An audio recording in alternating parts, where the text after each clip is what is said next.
कभी मैं भारतीय सेना की एक मर्यादा को, छवि को ख़राब नहीं करना चाहता हूँ। इस वजह से वो चीज़ें मैं पूरा खुल के बोल नहीं पा रहा हूँ जो एप्लीकेशन में मैं दिया हूँ।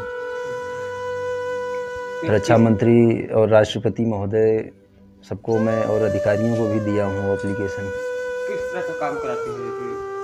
ड्यूटी कराते हैं या किस तरह का काम? ड्यूटी तो कराते ही हैं, लेकिन जैसे जो अनलीगल चीज़ें हैं जो ऑथराइज ही नहीं है जवान के लिए, जो होनी नहीं चाहिए, जैसे कि अधिकारियों के घरों में जाके उनके बच्चों की देखभाल करना, उनके घरों का नौकर बन के रहना, और यहाँ तक कि उनकी जो बीवियाँ हैं कुछ अधिकारियों की, वो तो इतना हद से ज़्यादा गुजर गई हैं कि गिर चुकी हैं कि जिसे हम बता नहीं सकते हैं कि वो कितने अनलीगल काम करवा जाती हैं। अधिकारियों के द्वारा प्रताड़ना दी जाती है जवानों को के साथ, जो दुर्व्यवहार किया जाता है बहुत ही भयानक। उसको हम उसका वर्णन ही नहीं कर सकते, जितना मतलब बता नहीं सकते हैं क्या, मतलब 60 चीज़ों में बताएं। तो क्या आप फैसला लिए हैं कि अब नौकरी छोड़ने की बात? बिल्कुल, मैंने ये डिसाइड कर लिया है कि मैं इन्हीं सब वजह से और भारतीय सेना के जवानों के दर्द को, जो ये पीड़ा है, उसके लिए मैंने ये डिसाइड किया है। क्योंकि मैं बहुत लोगों के पास इन चीज़ों को लेके गया, सब लोग बोल भी रहे थे कि चीज़ें तो वाकई बहुत गलत होती हैं, सबको पता है, लेकिन कौन इन सब चीज़ों को, कौन आप ही लोग नहीं फिर मुकर जाते हो ऐसे? किसी हिसाब से कोई निष्कर्ष निकलना चाहिए। तो आपने कहीं विरोध किया, इसका कहीं विरोध दर्ज कराया? बिल्कुल, मैं तो विरोध है इन सब चीज़ों का तो करता ही रहा, लेकिन जब जो मेरे साथ इन सब चीज़ों को कम मतलब ऐसा आता था, क्योंकि मैं हर जगह लड़ जाता था, विरोध करता था, मैं नहीं करूँगा, मैं नहीं जाऊँ, मुझे लिखित में चाहिए।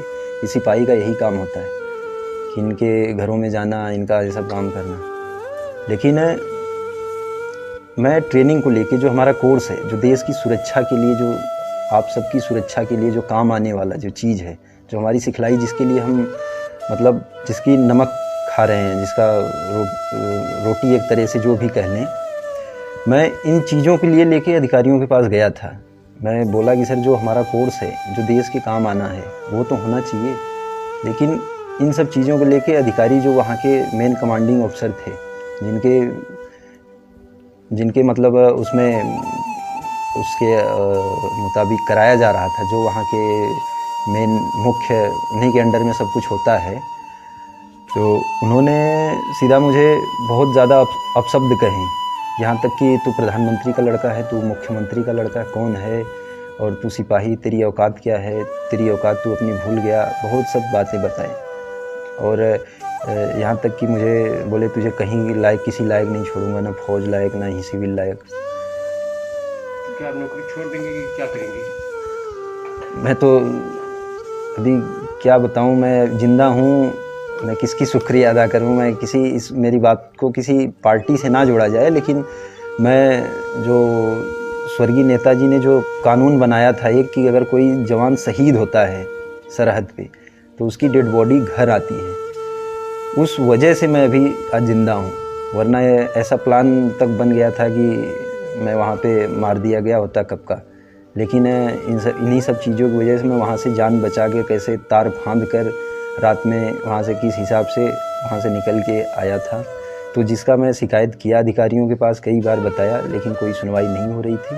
क्या आप सुसाइड करने की भी कोशिश की? बिल्कुल, मैंने अधिकारी को अपने बताया था कि सर, अभी इतनी प्रताड़ना मेरे से नहीं झेला जा रहा है, मैं आत्महत्या कर लूँगा, और नहीं तो मतलब लेटर लिख के अधिकारियों के नाम पे मैं आत्महत्या कर लूँगा। लेकिन उन्होंने हमें आश्वासन दिया था कि नहीं, हम इसके लिए बात करेंगे, आप अधिकारियों की इज्जत को, यूनिट की इज्जत को मद्देनज़र रखते हुए ऐसा काम करो कि जिससे यूनिट की बदनामी ना हो। तो इस वजह से मैंने उनके कहने पे अधिकारियों के प्लेट भी उठाए, जूठे बर्तन भी। मैंने इसकी शिकायत कर रखी है ऑलरेडी। मैं राष्ट्रपति, महामहिम राष्ट्रपति महोदय को भी लिखा है लेटर इसके लिए, और रक्षा मंत्री जी को भी लिखा है, और यहाँ अपने जो सिग्नल कोर के SONC साहब थे, उनको भी मैंने लेटर लिखा था, और बाकी अपने मुख्यमंत्री जी को भी लेटर लिखा।